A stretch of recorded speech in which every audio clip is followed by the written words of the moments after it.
ناراض مت ہوئیے گا، ہمارے بہت سارے نمازی بھائی کہتے ہیں کہ صاحب الحمدللہ 40 سال سے نماز پڑھ رہا ہوں، لیکن ان سے نماز سن کر دیکھ لیں، نہ الحمد صحیح پڑھتے ہیں نہ اس کے ساتھ سورت صحیح پڑھتے ہیں، نمازوں کا ٹھکانہ ہی نہیں ہے۔ وجہ اس کی کیا ہے؟ ہم نے دیکھ دیکھ کے نماز سیکھی ہے، کسی عالم سے یہ کتاب پڑھ کر نہیں سیکھی ہوتی۔ ہم مسجد میں آتے ہیں ایک یوں تکبیر لگا، کہتے ہیں یہ بھی کوئی طریقہ ہوگا، ایک یہ بھی کوئی طریقہ ہوگا، ایک آئی یہ بھی ایک طریقہ۔ ہمارے بچے پریشان ہوتے ہیں کہ کیا، بعض بزرگ وضو کر رہے ہوتے ہیں، ہاتھ دھویا پھر یہ وہ بچہ کہتا ہے یہ بھی کچھ ہے، ہاتھ دھونے کے بعد کرنا ہوگا۔ اب اسے پتہ نہیں یہ سنت ہے یہ خلاف سنت۔ ہمارے نوجوان بعض اوقات نماز پڑھ رہے ہوتے ہیں، پف نکلی ہوئی ٹوپی غائب۔ اب ٹوپی سے نماز پڑھنا مستحب ہے، اس کا انکار نہیں ہے، اور ہم ادب بھی اس کو کہتے ہیں، لیکن بغیر ٹوپی کے نماز پڑھنا نہ گناہ ہے نہ کوئی مکروہ تحریمی، زیادہ سے زیادہ آپ کہہ سکتے ہیں مکروہ تنزیہی، جو گناہ نہیں ہے نظر شرع میں لیکن اچھا بھی نہیں ہے یوں۔ اب ہمارے کئی لوگوں کو دیکھا وہ نماز پڑھ رہے ہیں، ٹوپی لی اس کے سر پہ، اور پھر جمائیں گے اس کو تھوڑا سا نا تاکہ اچھی طرح وہ اپنی جگہ بنا لے، لیکن اس کے بال بھی ایسے آوارہ گرد اور ایسے دشمن ہوتے ہیں، بولتے خبردار جو ٹوپی ٹکی سر پہ، وہ رکوع میں جاتا ہے ٹوپی پہلے سجدے میں۔ یہاں تک میں نے دیکھا ہے نوجوان سجدے میں گیا تو اس کو سجدے میں اس کے وہ جیسے نٹ کس رہے ہیں اس کے سر کے اوپر۔ ارے بھائی اس کو ٹوپی پہننا کوئی لازم نہیں تھا، آپ کا یہ اس کو اس طرح تنگ نہ کرنا واجب تھا، آپ نے کیا، آپ گناہگار ہوئے۔ سرکار نے تو نمازی کے آگے سے ایک قدم بڑھنا منع فرمایا ہے، آپ پوری تباہ زمائی کر رہے ہیں اس کے سر کے اوپر ٹوپی لگانے کے سلسلے میں۔ ایسی بیٹا آنکھیں بند کر کے نماز نہیں پڑھتے ہیں، آنکھیں کھول کر پڑھتے ہیں۔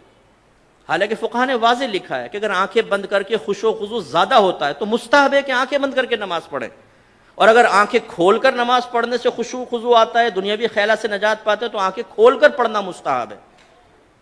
سمجھانا کیا چاہ رہا ہوں، دین سیکھا نہیں ہوتا ہم نے، سنی سنائی بات یا مسجد میں آ کے وہی آبزرویشن کے ذریعے جو ہم نے سیکھا ہوتا ہے اسے دوسروں پر مسلط کر رہے ہوتے ہیں۔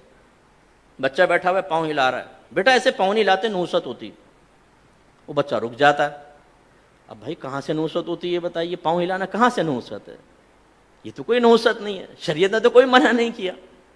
لیکن وہی بچہ اگر فجر کی نماز چھوڑ رہا ہو تو اس کو اتنی سختی سے نہیں سمجھائیں گے نا، بچہ تھکا رہا ہے، رات میں سو گیا، کوئی بات، پوری رات محفل نعت میں شرکت کر کے سنی ٹناٹن قطعی جنتی نعت خانوں کی زبان پر فجر کی نماز چھوڑ رہا ہوتا ہے نا، نہ جماعت سے نماز پڑھے گا نہ فرض پڑھے گا، 4 بجے تک محفل ہوئی ہے، اس کے بعد اسکوٹر گھمایا، آ کے بستر پر سو گئے، مؤذن کہہ رہا حی علی الصلاۃ حی علی الفلاح، اور وہ تصوراتی اور خوابی دنیا سے جواب دے رہا ہے کہ حضور نعت خوانی میں شرکت کر تو لیے، جنتی ہو تو چکا ہوں، بلا حساب و کتاب تو ہم جنت میں چلے جائیں گے۔ خود نعت خان نے شعر سنایا ہے، ہم رسول اللہ کے جنت رسول اللہ کی، یہ حی علی الصلاح حی علی الفلاح دوسرے لوگوں کے لیے ہے، جو نعت خوانی میں شرکت نہیں کرتے ان کے لیے ہو سکتا ہے، ہم تو جنتی ہیں۔ یہ ہم لوگوں کی حالت ہے۔ تو خلاصہ کلام یہ ہے کہ دین آپ سیکھیے۔ میں نے الحمدللہ بالغان کا بہت مدرسہ پڑھایا، نمازیں سنیں کوئی ٹھکانہ نہیں، سبحان رب الاعلی، التحیات، حالانکہ سے لفظ ہے التحیات، التحیات نہیں ہے۔ اسی طرح صحیح لفظ ہے رب اجعلنی، اور اکثر کیا پڑھیں گے ربی جعلنی، ربی جعلنی، غلط ہے۔ یہ اصل میں اجعل صیغہ امر کا، ربی کو با کو جیم سے ملائیں گے حمزہ وصلی گر جائے گا، رب اجعلنی، رب اجعلنی، لیکن ربی جعلنی۔ تو یہ کیوں ہوتا ہے؟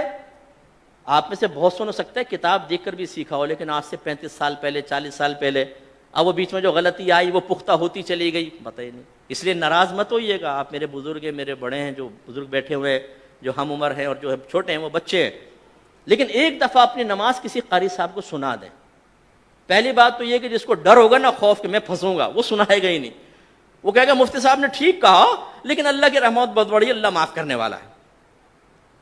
بھائی اللہ تعالیٰ رحمان ہے، رحیم ہے، لیکن وہ قہار و جبار بھی تو ہے۔ اس کی قہاریت اور جباریت کو فراموش کر کے صرف رحمانیت پہ نگاہ کرنا یہ نبیوں کا طریقہ نہیں ہے۔ وہ وصف نبوت حاصل کرنے کے باوجود، صحابہ کرام وصف صحابیت حاصل کرنے کے باوجود ڈرتے رہے اپنے رب سے، وہ رحمت کا یقین بھی رکھتے تھے اور اللہ کے عذاب سے بھی خوف زدہ رہتے تھے۔ یہ ایک مومن کی شان ہے۔ تو سیکھیے،